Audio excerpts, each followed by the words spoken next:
Chers téléspectateurs de l'ODJ Télé, bonjour, c'est à nouveau Faouzia pour le 4e numéro de cette émission Axiom.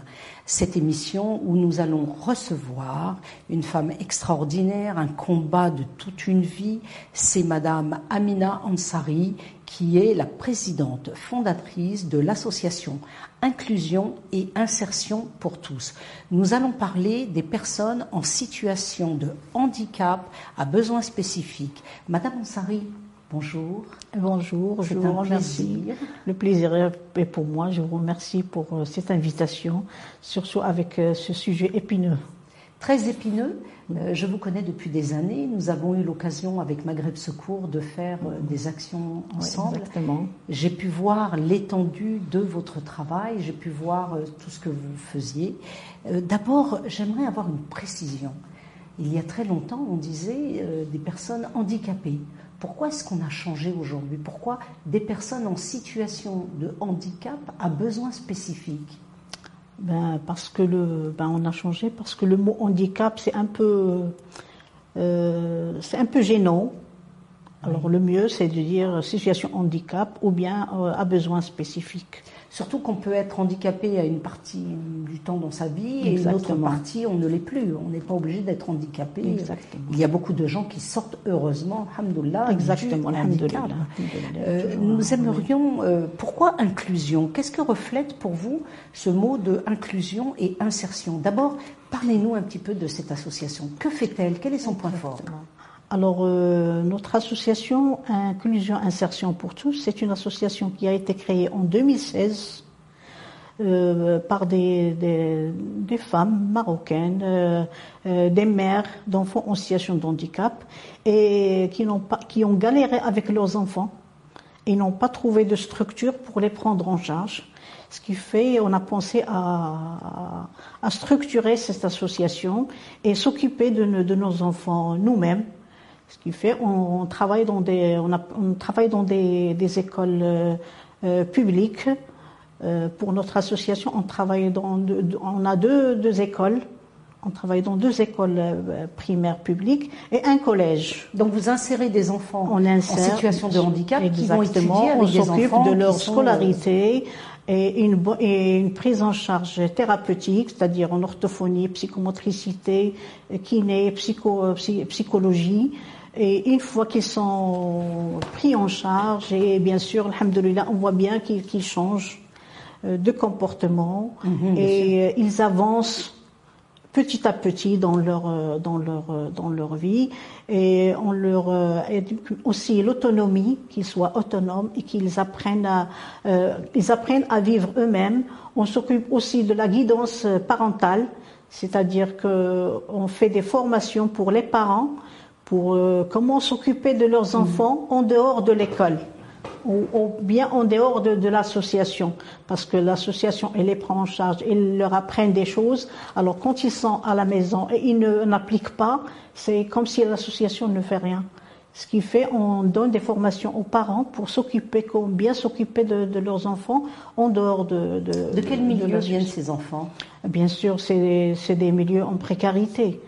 En général, ces enfants, c'est de familles démunies, et des familles pauvres et ils n'ont pas les moyens de s'occuper de enfants parce qu'un handicap c'est quand on a un enfant en besoin spécifique à la maison c'est beaucoup d'argent par semaine parce qu'il faut une séance d'orthophonie, une séance de kiné, une séance de psychologie et si on prend toutes les thérapies ça va faire dans les 1000 dirhams par semaine, alors ce qui fait c'est très difficile.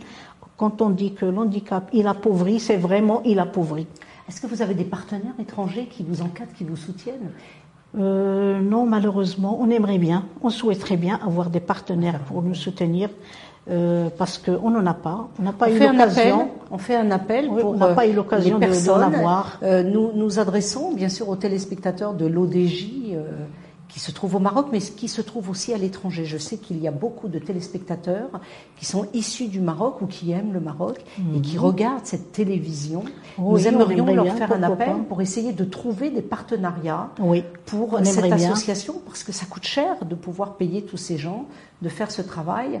J'imagine qu'il vous faut des fonds. Mais est-ce que au niveau du Maroc, quelles sont les aides qu'on vous apporte au niveau du Maroc? Comment vous fonctionnez? Au niveau du Maroc, on est soutenu par l'INDH. Ah, très bien. Et par Wizarat Tarbiya ou Tadamoun via l'entraide nationale. Très bien. Alhamdulillah, on n'arrive pas à joindre les deux bouts, mais quand même, ça fait comme ça fait beaucoup de frais, on n'arrivera pas si on n'avait pas ces moyens de soutien. Bien sûr, parce qu'il y a des salaires, il faut Il y a payer les salaires, les professionnels, les thérapeutes, rien n'est gratuit dans les thérapies. Il faut tout payer, les thérapeutes, ils sont payés, les éducatrices aussi, elles sont payées. Nous avons des éducatrices qui sont mères, mais quand même, il faut absolument, tout est payant. D'ailleurs, on va avoir une pensée pour cet homme extraordinaire, Monsieur Mohamed El-Kadiri, qui est décédé, l'Ahmo, malheureusement, qui était un homme du centre Salmiya, qui s'est battu d'une façon extraordinaire. Je l'ai rencontré plusieurs fois. Il était apprécié par tous. Et bien, on a une pensée aujourd'hui pour lui. Puis on a une pensée pour Najla, que nous connaissons toutes les deux, pour sa femme Najla, qui se bat toujours, d'ailleurs, qui se bat au Maroc, qui est d'origine tunisienne, c'est une Tunisienne installée au Maroc, et qui se bat. Alors Najla, si tu nous écoutes, on pense à toi, et puis on pense aussi à Mohamed, qui est maintenant au paradis, parce qu'il a fait beaucoup de bien. Il est un homme extraordinaire, c'est certain. Alors, depuis l'avènement de l'accession au trône alaouite de Sa Majesté le Roi, que Dieu lui prête longue vie, il y a eu beaucoup de changements.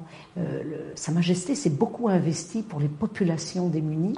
Oui. On a vu ce travail extraordinaire sur le Maroc. Tout a changé en quelques années. Exactement. Avant de parler du travail de Sa Majesté le Roi, le grand protecteur des personnes en situation de handicap, on n'oublie pas de parler de la Convention internationale de soutien des personnes en situation de handicap, qui a été créée en 2006 et réitérée en 2009. C'est une convention pour la protection des droits des personnes en situation de handicap.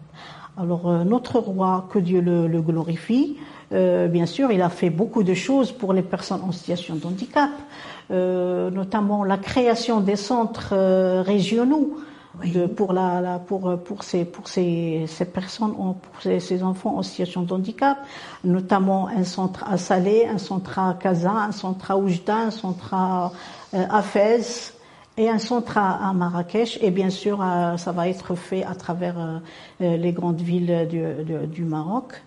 Dans ces centres, c'est le soutien, c'est à peu près, c'est le soutien de ces enfants en matière de scolarité et en matière du socio-professionnel et en matière de santé, c'est-à-dire les thérapies, ils les prennent en charge en matière de kiné, psychologie, psychomotricité et orthophonie.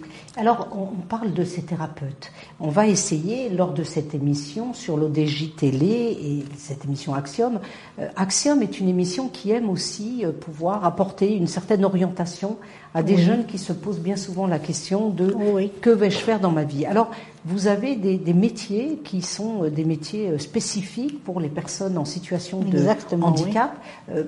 Amina, ces métiers, comment ça se passe? Comment on devient thérapeute? Ou quels sont d'abord ces métiers Alors, pour les métiers, il y a l'éducation spécialisée. D'accord. Parce que vraiment, pour s'occuper d'un enfant en situation de handicap, il y a certaines études qui se font pour une éducation pour une éducation spécialisée. Il y a aussi les thérapies. C'est-à-dire les études d'orthophonie, de psychomotricité, de kiné et de psychologie. C'est tout ça. Si on n'a pas ces métiers-là, on ne pourra pas on ne pourra pas s'occuper des personnes. Il y a des formations ici au Maroc. Ah oui, c'est sûr. Ah oui, il y a des formations. Même au centre Salmiya, je sais qu'il y a des formations. Oui, il y a des formations dans plusieurs établissements au Maroc pour apprendre ça et pour faire des études. Même ici à Rabat, il y a l'établissement Manar. Bon, je ne sais pas si je peux. Bien sûr, oui. L'établissement Manar, c'est pour l'éducation spécialisée. Il y a des établissements privés pour et même publics pour les thérapies. Amina, tu as un site web. On va demander aux téléspectateurs qui veulent s'orienter vers les métiers en faveur des personnes à mobilité réduite ou en situation de handicap ou à besoins spécifiques de se renseigner parce que ce sont des orientations, ce sont des métiers très importants. Alors, jeunes filles, jeunes garçons ou personnes qui veulent se reconvertir, aller vers ces métiers qui sont si bien enseignés. D'ailleurs, même ta comparse, Inde, que je connais, est actuellement en train de passer un examen en sociologie. Exactement. Alors, on va croiser les doigts et puis on va espérer, parce que c'est sa dernière année. Donc, vous vous formez vous-même constamment, vous êtes constamment en formation. Dans ce domaine, s'il n'y a pas la formation continue, on ne peut pas réussir. Oui. Parce qu'il y a toujours des nouveautés, il y a toujours il y a des cas, parce que le handicap n'est pas le même. Il y a différents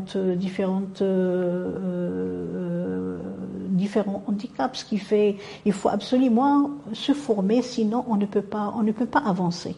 D'ailleurs, même pour ces thérapies et tout, alhamdoulilah, maintenant on en trouve. Parce qu'avant, il y a certaines années, on n'en trouvait pas. Peut-être un orthophoniste je ne sais pas, dans une ville où il y a des thérapies qui ne se trouvaient même pas. Mais là, alhamdoulilah, on a beaucoup d'établissements qui font ça. On a beaucoup d'élèves, d'enfants qui font ça. Alors, alhamdoulilah. J'aimerais aborder une question qui est un petit peu délicate. Vous avez des enfants qui sont à mobilité réduite ou qui sont malheureusement en situation de handicap et qui vont intégrer des écoles où sont des enfants qui sont des enfants lambda, qui sont parfaitement mobiles. Ces enfants doivent accepter d'avoir à côté d'eux, sur la chaise d'à côté, un enfant handicapé. Comment les enfants, aujourd'hui, dans les écoles, perçoivent cette particularité d'avoir à côté d'eux un petit camarade de classe qui soit handicapé? Est-ce que les enfants le conçoivent et l'acceptent? Et les parents, qu'est-ce qu'ils en disent? Alors là, c'est quand on parle de l'inclusion. L'inclusion scolaire, c'est quand on prend un enfant en situation de handicap et on le met. Bien sûr, on lui prépare le chant, et on le met à l'aise, on lui prépare les infrastructures pour être dans un établissement avec des enfants qu'on dit normaux, en tous les cas normaux. Lambda, on va dire voilà, lambda, exactement, un enfant. Alors, ce qui fait, il s'intègre bien. Et je trouve que même les autres enfants, ils acceptent, ils arrivent à accepter ces enfants. Et ils présentent même leur aide. Et je trouve que, alhamdoulilah, l'intégration et l'inclusion, elles se portent très bien au Maroc. Oui, parce que le peuple marocain est déjà généreux, altruiste, c'est un peuple gentil. Exactement. On sait très bien, dans le monde entier, on vous dira toujours les Marocains, ils sont gentils, les Marocains. Alhamdoulilah. C'est un peuple très gentil et je comprends que les enfants veuillent aider. D'abord, nous avons le socle de l'islam qui est là, qui nous dit que la sadaka, qu'il faut aider son prochain. Donc, ce qu'il faudrait aujourd'hui, c'est peut-être passer un message. Vous travaillez avec 2 écoles, mais est-ce que vous avez envie de travailler avec plus d'écoles? Est-ce que vous avez envie d'avoir des écoles, peut-être pas simplement dans le public, peut-être aussi des écoles privées qui pourraient recevoir des enfants? Ils ont un peu plus de moyens. Est-ce que même pour mettre en avant l'identité de leur école, leur notoriété, je pense à des écoles... Ça se passe déjà. Il y a des écoles qui ont des écoles privées, qui ont des classes spécialisées D'accord. D'ailleurs, c'est là où, ça fait longtemps, c'est là où ma fille avait commencé, parce que j'ai un cas d'enfant, c'est là où ma vie avait commencé. Ils ont une classe spécialisée, il y a moins d'enfants. Bien sûr, il faut qu'il y ait les thérapeutes qui viennent toutes les semaines voir ces enfants et voir leurs besoins, et les orienter. Du côté du public, là, on trouve que les écoles publiques, le ministère de l'enseignement, il facilite. Très bien. Il facilite l'accès dans des écoles, bien sûr, quand il y a disponibilité. Quand ils ont des classes qui ne sont pas utilisées,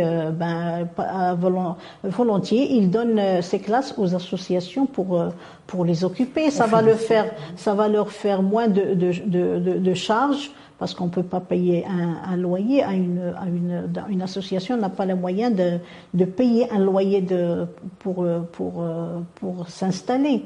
Alors le mieux, c'est les écoles publiques. Alors pour les écoles publiques, nous on avait pris deux classes, des classes dans deux écoles. On avait commencé par la première et puis quand ça marchait, on a pris une deuxième, bien sûr dans deux préfectures différentes. Et pour le collège, c'est toute une histoire. Alors on avait des enfants qui ont atteint le CEP, c'est-à-dire ils ont passé le CEP et ils ont réussi. Alors il faut absolument les mettre quelque part. Alors, on a vu avec le ministère de l'Enseignement, on était la première association à prendre des classes dans un collège. Ça ne s'est jamais fait avant. Ça ne s'est jamais fait avant. D'ailleurs, quand on a eu l'idée, on s'est déplacé, moi et Madame Hind, on s'est déplacé à Rabat pour s'inspirer d'une expérience d'une association qui a déjà ses classes dans un collège. On nous a dit que vraiment, vous êtes la première association qui demande des classes dans un collège. On était l'école pilote. Vraiment, ça nous a alourdi. En quelle année? En 2018. Oui, 2018, on avait pris les classes dans un collège. Et là, alhamdoulilah, ça marche. On a des enfants qui dépassent 16 ans. Parce que au niveau du collège, les enfants, quand ils dépassent 16 ans, et puis là, on a opté pour la scolarité, bien sûr, pour les enfants qui sont en mesure d'étudier, et d'autres pour le socio-professionnel. C'est ce qu'on fait d'ailleurs dans le collège. C'est du socio-professionnel, c'est de jardinage, c'est la cuisine, c'est les amal al-moisiya. Vraiment, ça, alhamdoulilah. La poterie. On a eu des bacheliers parmi les personnes qui ont suivi ce chemin, ce cursus dans ces écoles publiques, même en tant que personne en situation de handicap. On a eu des bacheliers. Est-ce qu'ils ont surtout qu'aujourd'hui on a des métiers qui sont accessibles, les métiers de l'internet, communauté manager, développeur, UI designer, on a des métiers qui sont quand même aujourd'hui accessibles à des personnes qui sont soit à mobilité réduite. Par contre, ce qu'il faudrait essayer de faire un peu plus au Maroc, c'est de l'accessibilité, de pouvoir accéder, l'accessibilité pour ces lieux où il faudrait trouver un peu plus d'accès pour ces personnes. Exactement, on ne peut pas nier, il y a beaucoup d'efforts qui ont été faits au niveau des accessibilités, au niveau des administrations, des banques et tout. Mais quand même, il reste encore à faire dans les établissements publics. Par exemple, il y a des écoles, par exemple, un enfant en situation de handicap, une salle de physique ou là une une autre salle qui est à l'étage, il ne peut pas y accéder. On ne va pas emmener tous les pour mettre un cours spécial pour cet enfant. Le mieux, c'est de faciliter à ces enfants l'accès à tous les niveaux. On a eu cette Coupe du Monde de football qui nous a tous passionnés, on a tous été derrière les lions de la classe. Est-ce que nous avons une équipe sportive de personnes en situation de handicap? Est-ce que nous avons aujourd'hui des champions marocains qui peuvent rivaliser avec d'autres champions dans le monde entier et participer à des Jeux olympiques, para-olympiques. Oui, bien sûr. Bien sûr, il y a des associations qui s'occupent de ce genre de sport pour les enfants en situation, pour les personnes en situation de handicap. Et vraiment, ils obtiennent aussi bien de la piscine, dans le sport, la piscine, le hockey.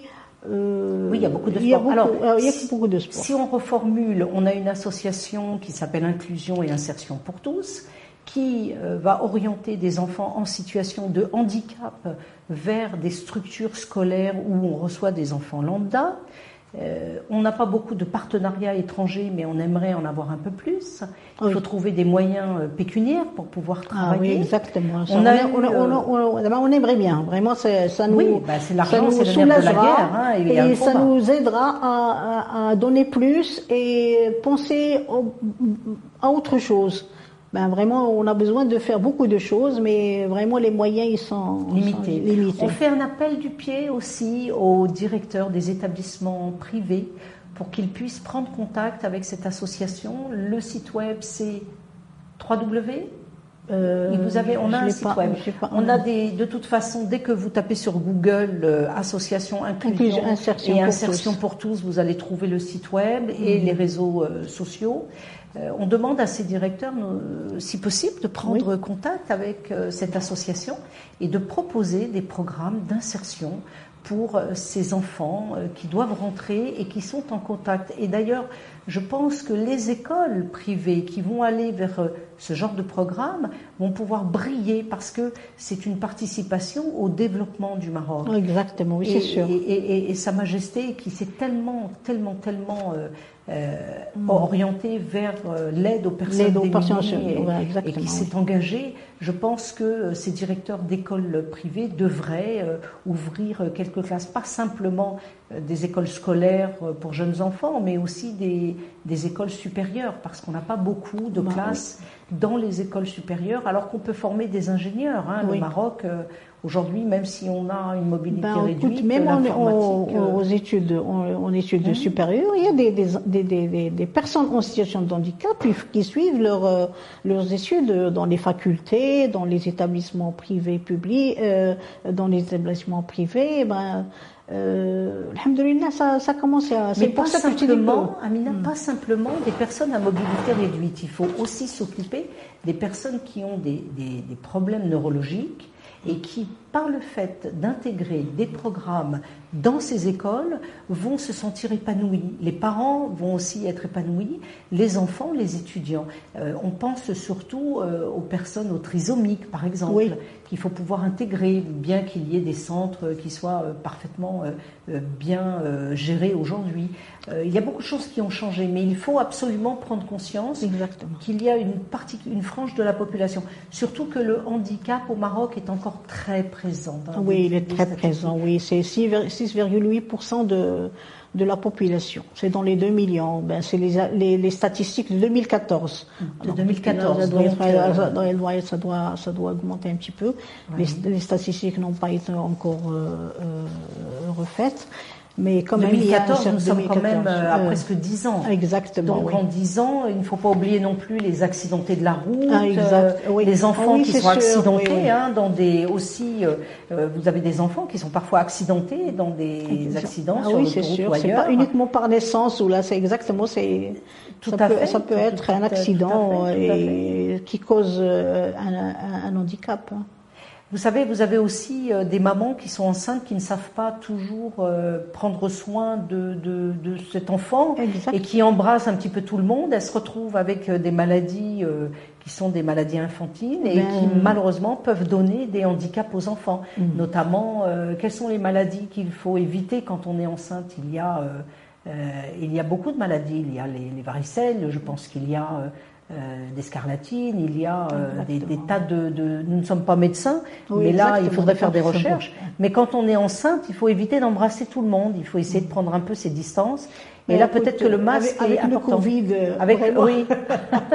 C'est devenu automatique. Avec le Covid. Et personne ne se blesse pour que je ne s'embrasse pas. On a un dernier message, Amina. Est-ce qu'on aimerait faire passer un message à à nos téléspectateurs de la télévision, l'ODJ Télé? Ben, ce que je veux dire, c'est que je souhaite qu'il y ait une inclusion réelle et pour les situations et pour les enfants et pour aussi les personnes en situation de handicap, qu'ils soient acceptés par tout le monde, leur faciliter leur vie, aussi bien physique, éducative.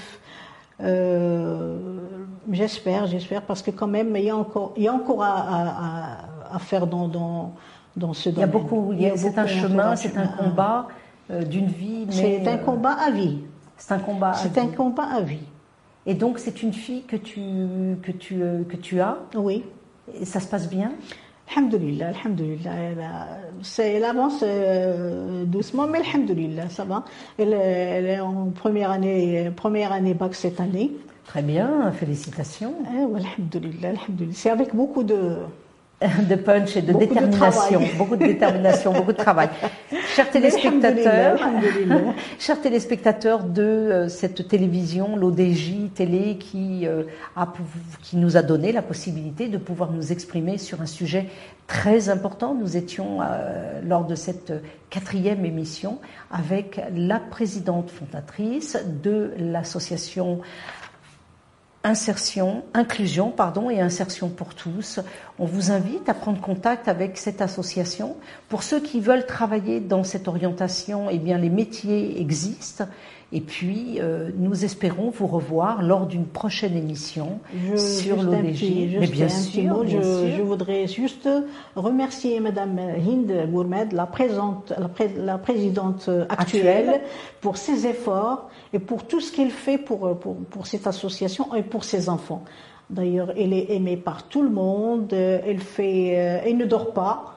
Elle passe tout le temps à travailler, à aller chercher les bonnes façons pour satisfaire, pas satisfaire, mais pour donner le mieux à ses enfants. J'acquiesce car je la connais particulièrement.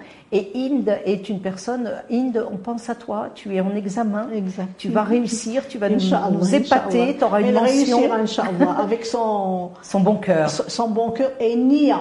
Oui. On parle toujours de Nia. Oui. Alors, c'est une dame qui est Nia ou c'est une très bonne femme. Je l'ai vue. Je ne peux pas discuter avec. Alhamdulillah, elle est très bien. La relève, je suis très satisfaite et très contente que la relève est bien assurée. Oui.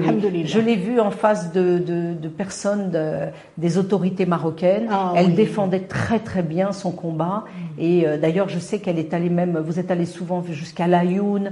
Vous avez parcouru tout le Maroc, pour les des caravanes médicales, humanitaires. Vous êtes allé partout dans le Maroc. Je vous ai d'ailleurs accompagné à Fès la première fois. Ensuite, Maghreb Secours vous a accompagné. Ce 4e numéro de Axiom sur l'ODJ TV, où nous avons rencontré cette fantastique présidente d'association Inclusion et Insertion pour tous. J'invite notamment les téléspectateurs de cette ODJ TV de télécharger l'application Karam, K de kilo, A-R-A-M, que vous trouvez sur iOS ou Android. Vous avez aussi le site www.karam.ma, de pouvoir faire des dons gratuits sans avoir à payer quoi que ce soit. Vous regardez simplement une capsule publicitaire. Nous travaillons toujours avec cette association Inclusion et Insertion. Merci beaucoup, Amina, de nous avoir je vous remercie beaucoup pour l'intérêt que vous portez à ce sujet. Et vraiment, ça vaut le coup. Vraiment, il faut en parler. Axiom vous remercie de votre attention. Je vous donne rendez-vous pour une prochaine émission. Nous en serons à la 5e prochainement. Et nous avons toujours le même leitmotiv, à savoir tous ensemble pour un Maroc, un Maghreb, dans une Afrique solidaire. Merci.